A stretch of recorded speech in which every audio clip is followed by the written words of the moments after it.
Na ovogodišnjoj konferenciji imamo i posebne gošće, kolegice učiteljice iz Poljske, pa iako one razumiju hrvatski, dozvolite mi da se ja na pola sata prebacim na engleski jezik, a vi ako želite možete si uključiti titlove, automatske titlove u Teamsu i prevođenje s engleskog na hrvatski.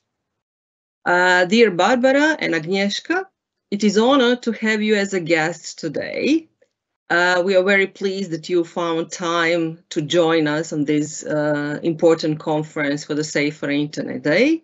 Please tell us more about your experience in Poland, about remote learning challenges and solutions that work based on experience of being Internet awesome. So with us today are Agnieszka and Barbara. Agnieszka, could you start? Yeah, okay, I can see you now. Yeah. Welcome. Please, floor is yours. Thank you very much. Thank you for the invitation. I've got kind of a stage fright because I don't understand Croatian, and I have been trying to understand what you're talking about. But basically, yes, thank you very much for inviting us. We are going to present today, two of us, me and Barbara. And I think Barbara is already here. She has also joined us just a second ago. So I'm going to turn on screen sharing, and maybe, okay, I can see that Basia is joining us. Maybe she was out for a minute. All right, let me start with the screen sharing. And I'd like to, start with screen sharing now. Is it okay? Can you see it? Yes, we can see your presentation and it is shared. All right. And I'm here, Agnieszka, so don't stress. Okay, good. Thank you, Barbara. Some technical difficulties, sorry. But we are already here together. So let me start with an introduction. We are going to talk today about the remote learning challenges and solutions that work based on the experiences of the Internet Awesome program in Poland. We call this program in Poland the ACES, Internet ACES, so it has a separate, different name. But I think in other countries it also, the situation is that each country has got a different name for the program. And we are the trainers, Basia, Barbara Ostrowska and me, Agnieszka Bilska. We are trainers who represent School with Class Foundation, who is behind the program in Poland. And as you can see in the picture, on the slide, you can see us and other trainers and the kind of logo of the foundation. And our aim today is to tell you about the experiences of trainers in this program. Well, let me start with the short introduction that the idea behind the Internet Awesome program is that in order to prepare kids for responsible and safe life online, we mustn't build walls or extend limitations, but we have to equip them with values that the kids will internalize and later on apply in their adult life. And on this slide, you can see the values that the program is based on. And another assumption of the program is that the on and offline worlds are complementary to each other, that they are the reality of our students' life, and they are both equally real, yes, that we must remember not to diminish the online aspect and treat the real life aspect as a more important aspect of our students' life. The program is dedicated to teachers and provides them with practical skills and necessary materials to work with students and also to work with parents. There is on the left, you can see there is a collection of very flexible lesson plans that provide tips and inspiration, and also printable handouts for the teachers. The teachers take part in training workshops. There is an online game that students can play, which doesn't require registration, so students don't have to provide data. So it's appropriate for very young students too. And last but not least, there is an element of a social campaign, which can be organized by students in their local community. The campaign is not obligatory, but it's very welcome, as the whole program is aims at empowering our students to become active digital citizens, and also to own the program. Yes, to feel the owners of the program.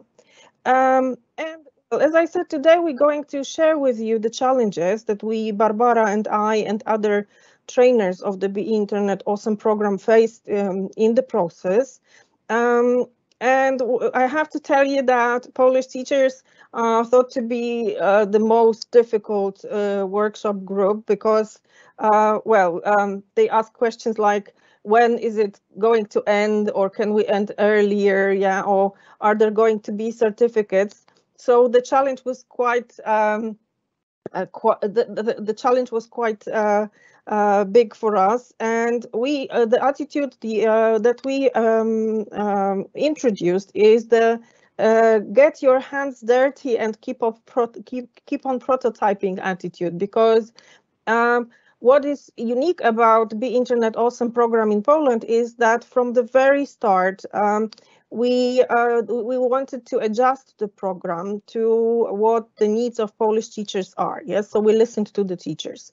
So first, the materials were localized, then a series of workshops were organized so that we can do research and learn from participating teachers what they need, what they already know, and what tools we have to provide them with. So we wanted to design the best possible experience for them. And as a result, as I said, the program in Poland makes great use of hands-on activities, which were invented based on the lesson plans using design thinking method. And though it's not a standard approach in other countries worldwide in the Internet Awesome program, we introduced teachers to design thinking as part of their training. And this is what Barbara is going to tell you about, the design thinking component. Yes. Okay, thank you. As Agnieszka said, we decided to implement design thinking and use design thinking as a part of the workshop for the teachers, so that they are fully immersed with the experience. We didn't want them to just listen to another lecture, but to actually go through the experiences that they might use, so very practical experiences that they might use with the students. We also wanted to equip them with the toolbox, so with different methods and tools, also technological tools that they will be able to use with the students. The method design thinking is taken from the business world. It is a method that is often used by great companies like Apple or Google to invent new solutions in response to the client's need. This is very important because the design should meet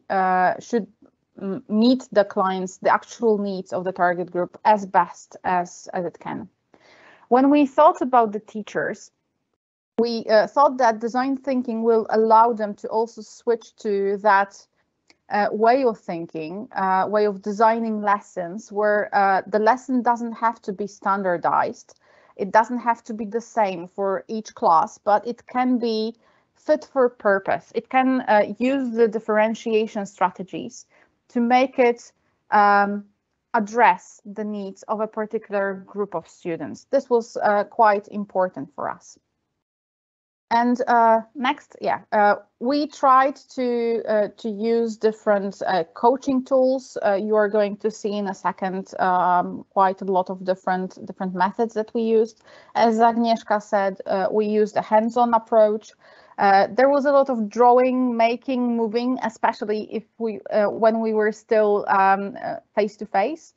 This was something that was really important for us, and having fun was really important.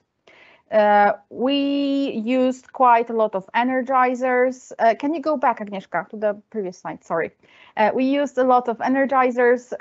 We used a lot of different templates so that the teachers can use that with the students. When we needed to switch to remote learning, we tried to translate that into different methods that we can use in the same way. So we used things like Padlet, like Jamboard, which allows for interaction, like Mentimeter, which allows to, for example, make polls when it comes to how teachers think about certain aspects. So we tried to use the same approach in the remote learning mode. Okay, next. When it comes to the stages, the design thinking is thought to have 5 stages. The first stage is empathize, which is basically getting into shoes of the person who is our, in the business world, client. In our case, possibly a group of students, because they are sort of the clients of the teacher. And we are responding to their needs. So we try to make the teachers reflect on the students' needs, on how they are, who they are, what they are interested in, where they are when it comes to the internet. And as you can see, we did that either with we call it a gingerbread template. So you can see it in the left upper corner when we were offline, but we also translated it to a Jamboard when we were online, and we allowed to be more flexible with the teachers. It is based on a coaching tool that is called Persona, which is well known when it comes to the business world. So we tried to implement that business mindset into the teaching. What it allowed us is to recognize different needs, and that, for example, the use of internet addresses. And what we get sometimes is that, for example, when we talk with teachers, they can say, okay, we have a troubled student. And that troubled student is only sort of the out of the needs that are being satisfied by being troubled, by being aggressive, for example. And there can be a million reasons for that. And getting to these reasons, getting into the shoes of that particular student is very important, in not only when it comes to talking about the internet. So this was the first stage of design thinking. Then we moved to the definition. Is the second part, and what is important here is defining exactly the point of view of our client, of the person we are designing something for. And what is important here is to be open to surprise, and be open that not everything will agree with our expectations. It might be something that we did not expect. And what is important here, we, for example, use the method 5 times why, which is sort of asking, okay, we have a troubled student, but why? And we have an answer, but why? So we are going deeper and deeper into the problem, and then we are finally getting to the real reason. This is also the stage when we are analyzing our resources, both personal, financial, material. And we can, for example, use a SWOT analysis here, which can be easily used with the students, but also, for example, when you are planning a lesson. Next stage is ideation. Ideation is basically brainstorming as many ideas as possible. And there are different rules to different guidelines. So, for example, the quantity is more important than the quality. There shouldn't be evaluation. We should go sort of think outside the box think big. Even if something seems not possible, we should still put it on the list, because we might find a way to make it possible. It's good to have some visuals. It's good to have some short slogans that we're going to use. But the most important thing is the number of ideas. And believe me, some teachers were terrified when we told them that, for example, they need to find 50 ideas how to solve a certain issue. And they thought that 50 is such a big number and it's not possible, whereas it is. But we need to think big. Ideation can also have, we can also use some other tools for ideation, like, for example, a template that you can see in the left upper corner, where we try to think about the possible drawbacks and the possibilities that we have. It's a form of a SWOT analysis, sort of. But we can also use digital tools like Padlet to generate ideas and to make comments, for example, when it comes to the ideas. I really like a method of reversed brainstorming when we're thinking about the worst possible solutions, because the worst possible solutions sometimes let us think about what is important and how we can actually make it better. The fourth stage is prototyping, and this is the hands-on approach that Agnieszka was talking about before. So prototyping is a situation when we are learning to accept the feedback, and we are learning to show what is not ready. And as teachers, I'm pretty sure that very often you are facing that situation when you are showing a first-time lesson to the students, and you are waiting for the feedback. They react. Did it go well? Did you succeed in achieving your aims? And with the prototyping, it's the approach of fake it or make it. So either create a prototype that is real, that is tangible, or fake it. So try to simulate what would be the possible solution.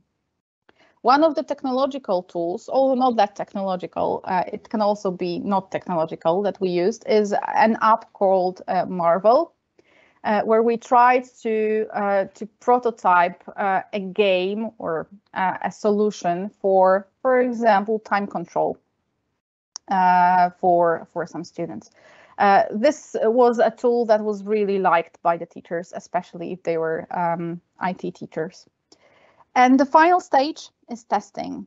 Testing is when we are gathering feedback, when we need to be open to also a negative feedback. We cannot fall in love with our own idea, with our own solution. We need to make sure that we are going back to the basics, so we're responding to the needs. And even if we loved that lesson, that one, we worked on it so hard, but it didn't go well, maybe it's time to let it go and to try something else. And there is a million of ways of taking feedback: interviews or surveys, simple worksheets like this one, or a thinking routine that is called Compass Points. Maybe you know it. So this is what design thinking is about. This is the method that we decided to use with the teachers. And we went through all the 5 stages with the teachers. If you would like to learn more, we have some materials here, and I think we will be able to share it later on as well. Agnieszka. Yeah. The materials Basia mentioned are also going to be included in the Padlet that we will share with you at the very end, the short link that you will be able to use, and those links will be there. So don't worry that you don't have to take them down. And well, as Basia said, design thinking is the method that we used with teachers, but also we taught teachers how to use it with students when they were doing their projects for the school community or family, or when they were inventing some projects for their peers in their classroom. Well, another challenge that we faced during the project was the digital citizenship challenge. Yes, that is preparing all kids to make smart decisions online and offline. And again, the program Be Internet Awesome provided us with the guidelines. Yes, so here are the guidelines that we that all the lesson plans are also built upon. Here, as you can see, again, the hands-on method, hands-on approach, the values we wanted we wanted the teachers to internalize the values, but also their students. So every time we had workshops with teachers, we wanted them to undergo the same experiences, to live the same experiences as their students will live. So here you can see the values of the program personified. For example, alertness. This is what, in opinion of Polish teachers, alertness looks like. The personified alertness, and also in the program we put very much stress on building relationships, which is supported by storytelling. Yeah, so again, in the program we have got five stories written by teachers that are personifications of the values, and those stories are used by teachers to talk to students, to let them open up in a safe environment to talk about the issues that they may face when in the internet, when online, when in their digital life. So you can see a photo booth of positive communication, which is a result of one of students' projects. And also, as we said, as we are the great empathizers in the foundation, we listened to our teachers, and they told us they need some lesson plans for smaller kids. So this is what happened. We invited the very best Polish early stage teachers to write the lesson plans, which are based on a sort of digital diary of two characters, As and Aska. The lesson plans are kind of make students relate to the stories that those two characters experience in the digital world. So you can see again our students, very young students, preparing posters and talking in the meantime on their experiences, how they understand the very important issues of safety online, or how to use their mobiles, how to understand reliable information. So these are the materials that were created in our Polish version of the program.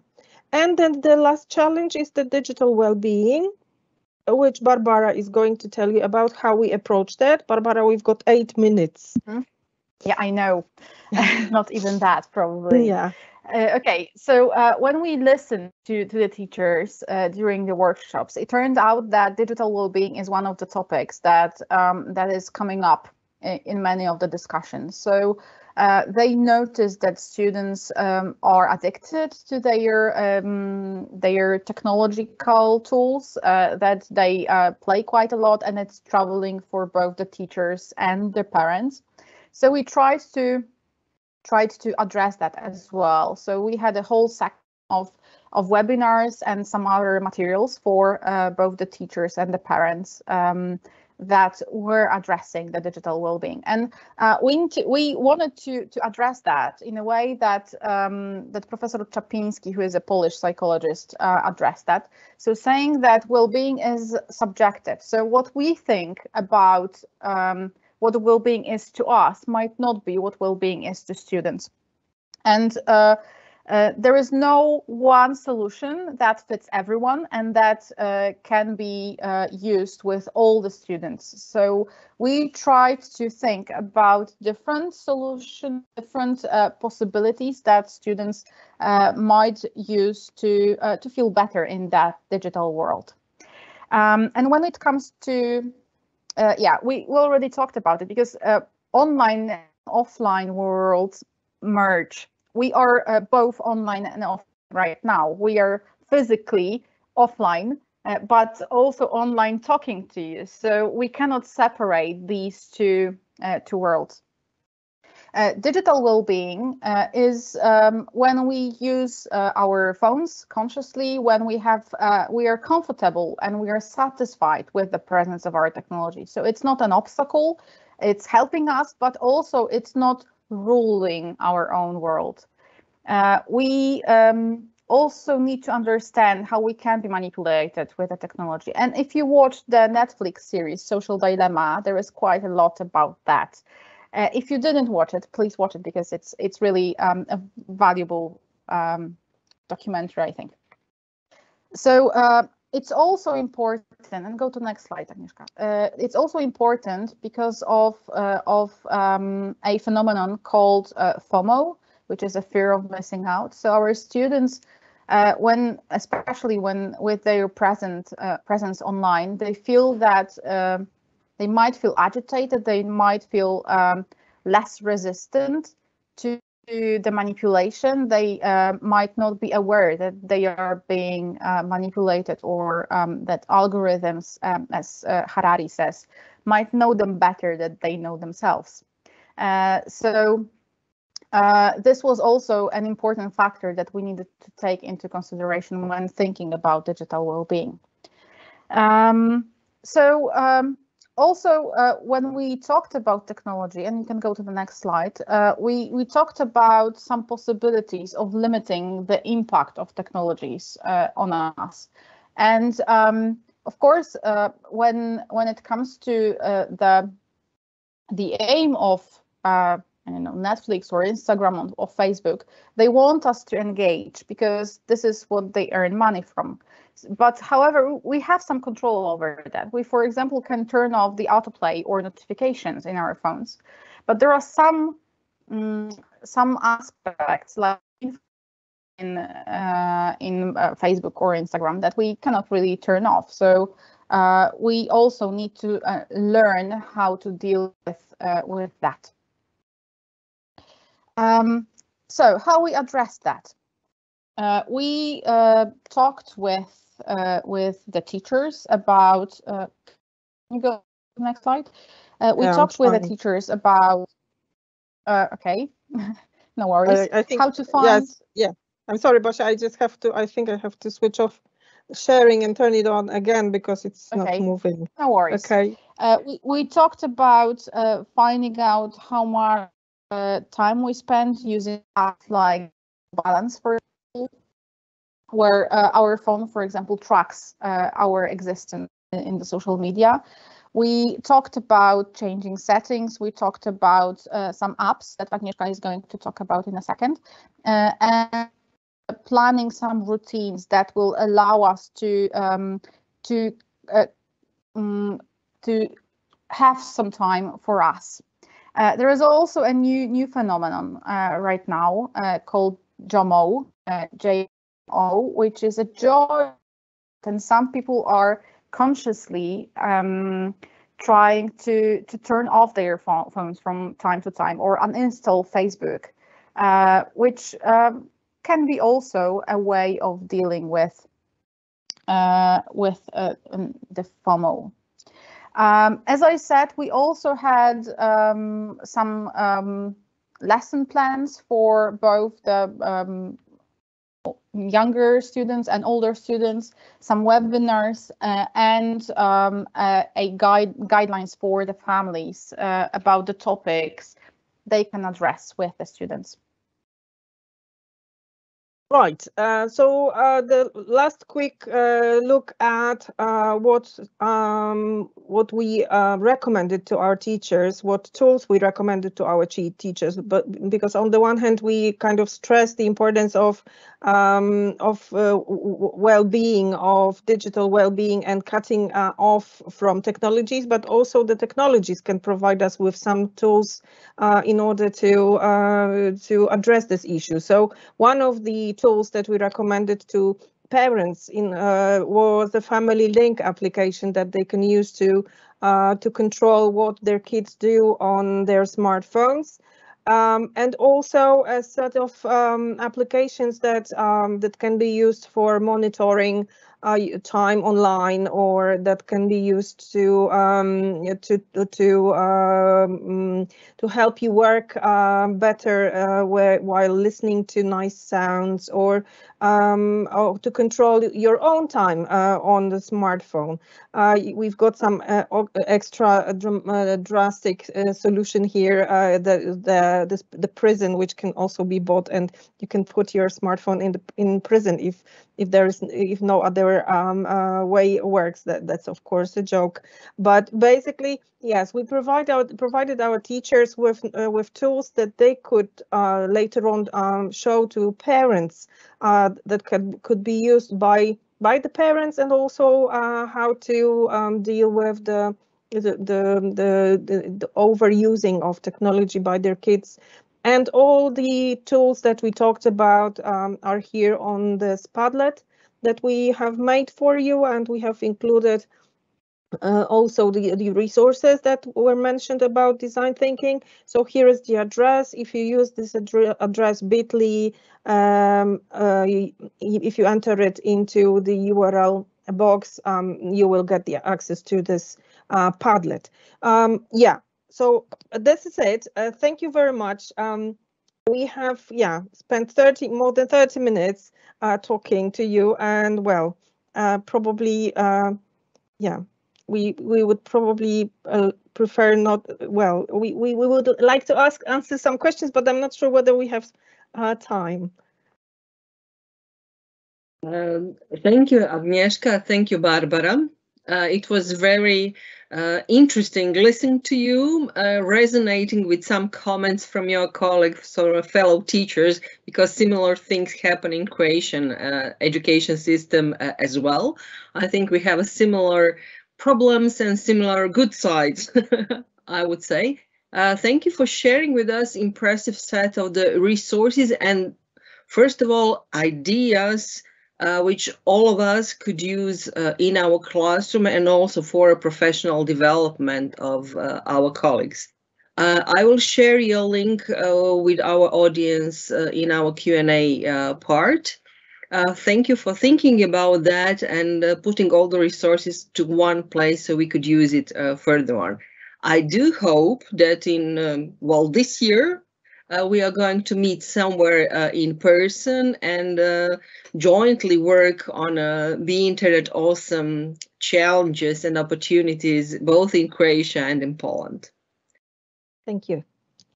Thank you, Barbara and Agnieszka, and we'll continue with our new lesson. Thanks.